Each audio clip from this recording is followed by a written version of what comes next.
What's up guys, BrunsNick's back, and today we're talking arsenal building using DV8 bowling balls. Today I'll be using the HellCat XLR8, the Troublemaker, and the CAPTIV8. Three very different bowling balls in reaction shape, and they should be different from all parts of the lane.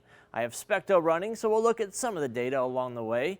But before we get to all that, please subscribe to my channel if you haven't already. Now let's see this DV8 3-ball arsenal in action. All right, we're back with another arsenal building video. Today we're using all DV8 balls, starting at the top with the HellCat XLR8. The Troublemaker is my benchmark, and as the lanes dry up, I got my CAPTIV8. So 3 different bowling balls with different core dynamics, different cover stock strengths, so we're gonna get them on the lanes. We'll look at some of the SPECTO along the way.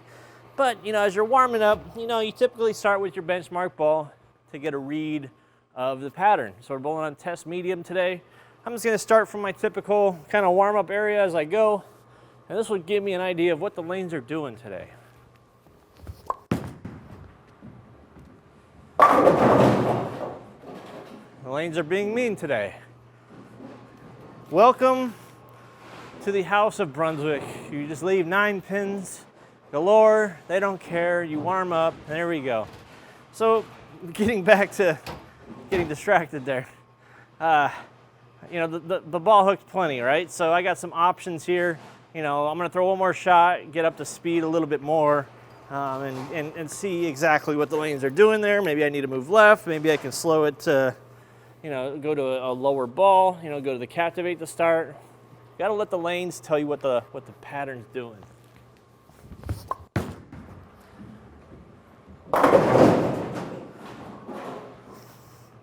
Okay, so now I see that there's some hang out there. Obviously I didn't throw it good, still warming up, but sent it out wide, it did not recover whatsoever.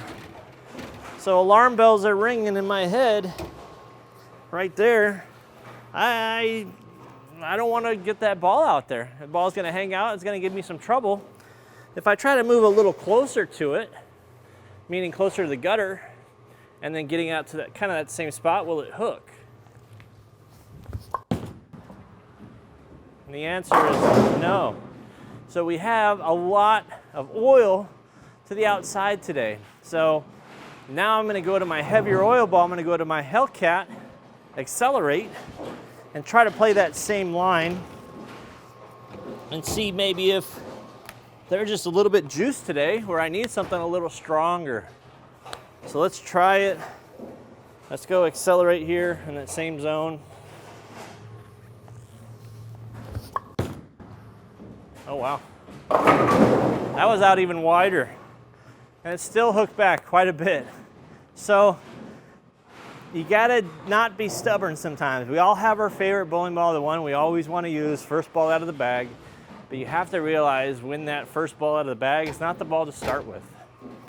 So I obviously threw that out the window, hooked back, so let's throw another one just to be safe. We're warming up. We just want to see if I get it in that same kind of inside zone, like that, will it hook? Oh yeah. Yeah, so big time difference in performance with the HellCat XLR8 versus the Troublemaker. A lot more core, a lot more cover stock.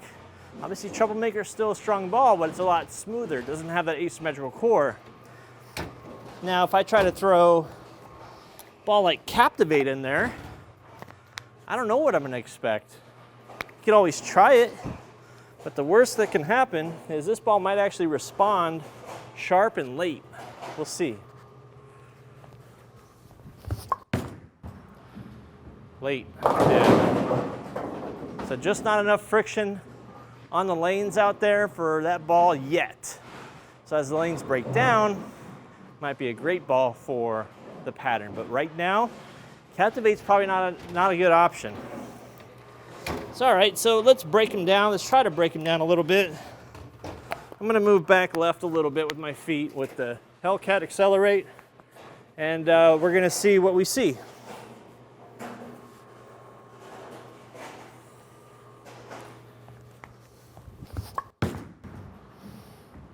So this would be definitely the ball that I start with, something that's strong, something that's going to smooth out the wet dry when they're fresh. So now if I try to use Troublemaker in there, I could probably expect the same kind of performance that I did from the outside. The ball is just probably not going to pick up as well. But we'll see, because the other thing we can do, at least during practice time, is add a little surface. You know, we're trying to get these balls to work within each other and have nice step down from each other. What do you say? Oh no, that was actually too sharp off the spot. Too sharp. So that ball, I actually saw it really hard once we moved in and started opening up the angles. That's actually a good sign. But you can see, like on a fresh pattern or a symmetrical ball versus an asim with a solid cover, how they read the pattern a lot different and they're smoother. You know, the smoother ball when they're fresh, obviously this ball is not weak by any means. It flares a ton, but is it too skid flippy right now for the fresh? Maybe so. I'm gonna move off that shot. I'm just gonna move a couple boards just to try to line up with this where we're at.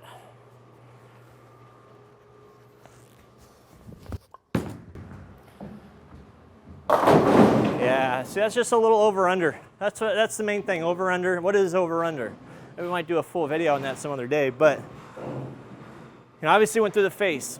I move a couple boards just to get it off of that head pin, and now I come behind the head pin and hit flat. It's called over-under. I can't get the ball through the pins right, not the right ball for the pattern right now. Now what happens when we go to CAPTIV8?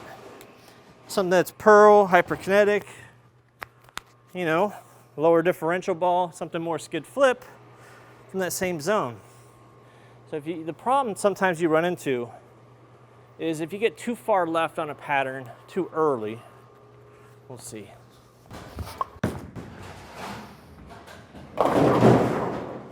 Same kind of issues. The ball is just very, very straight in the front, and it does pick up friction, but way too late. We gotta wait for bowling balls like this to come into play. And this is even more pronounced when you're bowling on any kind of patterns. Anything with a lot of volume, anything with a lot of length, anything that's flatter. You know, right now we're bowling on what used to be my favorite house shot, but this ball, this pattern's actually playing a little bit longer and not hooking as much. So maybe they did an adjustment. So for a ball like CAPTIV8 to work where we're at right there, I would really have to slow down, and slowing down on the pattern like this, probably not the best idea. So even though I slowed down so much, the ball still didn't read the pocket or the lane and get through the pocket the right way. So we need to start with a stronger ball, and that's accelerate. So for today, looking at these three balls, if I were to throw accelerate from that same zone, I should have no problem getting this ball to slow down and change direction.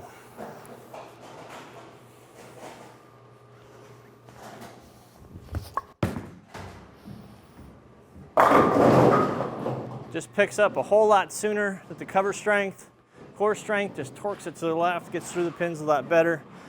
You know, so at a certain point though, I'm not gonna be able to use a ball like accelerate all night unless I just, you know, happen to get lucky, or I'm speed dominant, I play there better. But as the lanes break down, I don't really often have the option to move very far left with a high, you know, aggressiveness ball like a accelerate where it's dull, asim, big ball, because getting it back to the pocket can be hard. So I just move left.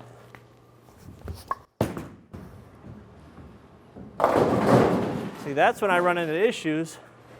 Even though it has all the cover stock strength in the world, I have to be perfect with it. But the ball's gonna be burning up energy so much in the front part of the lane, I'm not gonna have a whole lot for the back end. That's where you need it, through the pins. So when I throw away the pocket like that, with a dull ball like that, it's not gonna be the best option. So that's when a ball like Troublemaker will come better into play, that has a little bit more response being symmetrical, slower response to the friction, and hopefully a little bit more hook on the back end and recovery as the lanes break down.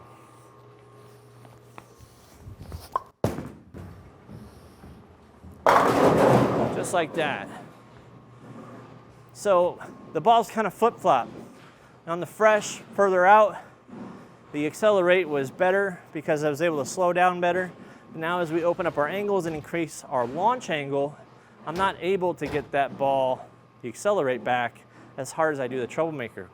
Now from there, I'll be going to the CAPTIV8, but you have to wait for, once again, for the ball, the Troublemaker, to slow down and stop responding so hard in the back. That's when you know the lanes are starting to break down, the oil's gone away in the front, and then you switch to a ball like CAPTIV8. Pearl, a little bit shinier, a little bit quicker response, cleaner in the front.